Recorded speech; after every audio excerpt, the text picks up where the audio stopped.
Good afternoon. Pasensya nyo to guys sa aking vlog ngayon ha. Sama ko kayo sa paggawa ko ng tofu. Tofu Ayan, yung tira natin tofu, ginanyan ko na lang. Ayan. Wala ko ibang linagay guys, kundi harina lang, paminta, onion, garlic, cheese, asin. Walang iba guys kayong ilalagay.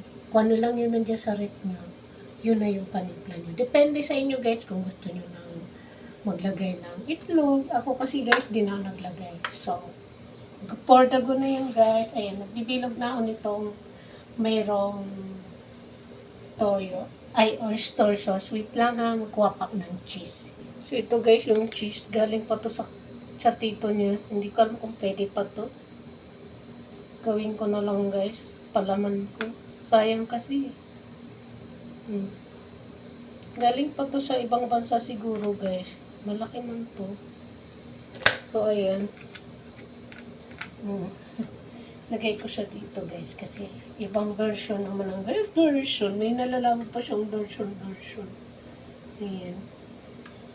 Hi, pasensya na kayo guys. Kasi nandito na naman si Kalamon yung bulol. Oo. Tama ang narinig nyo guys.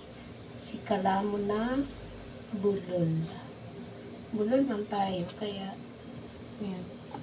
Lagay tayo ng harina para hindi dumikit sa ating kamay. Ayan o. Ayan. Ganyan-ganyanin mo lang siya. Ako lang naman ito guys kakain kasi yung alaga ko, hindi man ito kumakain. Ayan o. Palamanan natin ang cheese. Ayan. Tapos, may cheese na yan guys, pero dinagyan ko pa siya ng cheese para masarap.